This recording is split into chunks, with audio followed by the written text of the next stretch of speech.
Армысыздар оқырман. Бүгін сіздермен тағы да бір ой саларлық әңгімемен бөліскелі отырмын. Әңгімені тыңдамас бұрын каналыма тіркеліп, қоңыраушаны басып қоюды ұмытпаңыз. Мама, келін болған қиын екен ғой. Бірінші күйеуіммен 3 жыл бұрын дәм-тұзым жараспай ажырасып кеттім. Сол кезде бала болдым ба? Көп нәрсенің байыбына бармаппын. Қазір ойлап отырсам, бірінші күйеуіммен ажырасуыма анам себепші болған екен. Кейде келіндік міндеттен де адам жалығып, шаршайды ғой. Сондайда телефонмен «Мама, келін болған қиын екен ғой. Күні бойы тыным таппадым» деп әңгіме арасында айта қалсам, ол кісі дереу күйеуіме телефон соғып, «Неге менің қызымды құл сияқты жұмсай бересіңдер?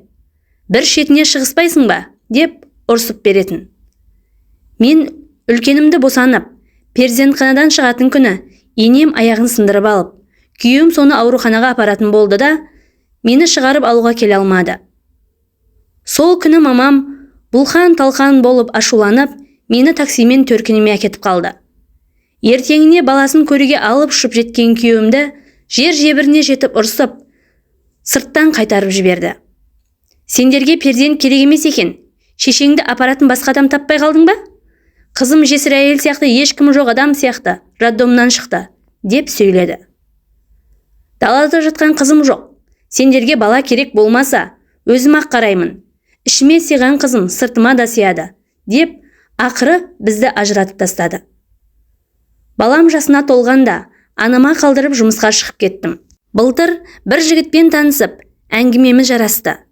Менен 2 жасқа кіші, бұрын үйленбеген. Басында екеуміздің көңіл жарастыруымызға қарсы болдым. Бірақ ол айтқанынан қайтпады. Иманды, намаз оқитын азамат. Мені де дінге баулыды.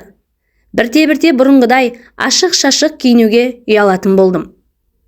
Иманым күшейіп, жігітіме деген құрметім, махаббатым артып, ақыры бас қостық. Басында бұл күйеуімді де анам қабылдамай, діншілдігіне, жүріс-тұрысы мен киіміне қатты тиісетін. «Өзіңнен жасы кіші екен, ертең тастап кетеді ондайлар» деп әбден ақыл айтатын. Бірақ біз бір-бірімізсіз өмір сүре алмайтындай болдық. Ешкімнің сөзіне де, көзіне де қарамастан мешітке барып, некемізді қидырып алдық. Некеміз қиылған күні жігітім мені өзінің тұрып жатқан пәтеріне көшіріп алғысы келді. Мен ол кезде мамамның қаладағы 2 бөлмелі пәтерінде баламмен тұрып жатқан болатынмын. Бала бақшаға жақын, жұмысым да онша алыс емес, кете алмадым. «Осында тұра берейікші» деп күйеуімді көндіріп, мамамның үйінде тұрып жаттық. Обалы не керек? Күйеуім өте балажан болып шықты. Менің баламды еркелетіп, төбесіне көтеріп, бақшаға апарып, ойнатып жүретін. Бір сөзбен айтқанда өте бақытты болдым. Әйелге күйеуінің қамқорлығы, жылы сөзі мен үйдегі тыныштықтан басқа не керек дейсіз? Осының бәрі менде бар еді.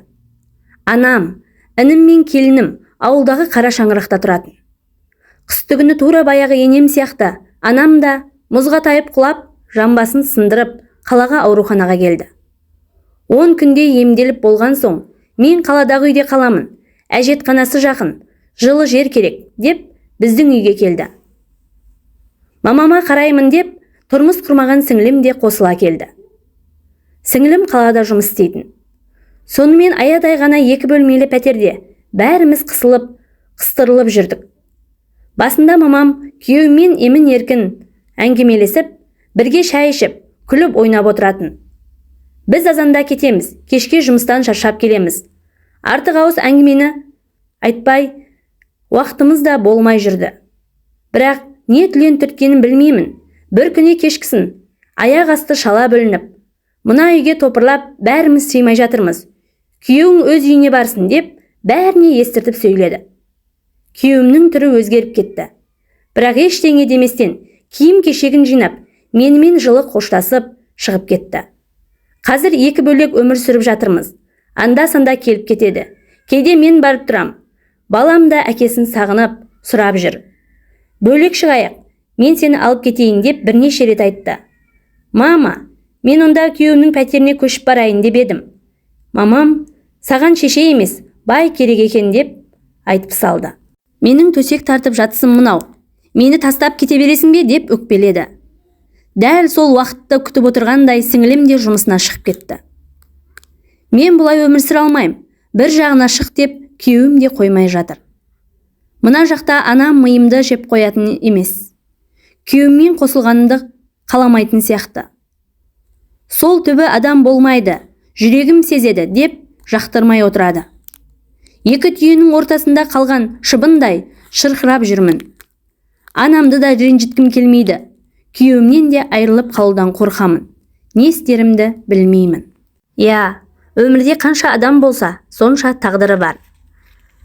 Бірақ та дұрыс шешім қабылдау әр адамның өз қолында. Әңгіме ұнаса, лайк басып каналыма тіркеле кетуді ұмытпаңыз. Алдағы уақытта сіздермен бөлісер әңгімелерім каналымнан көптеп шығады.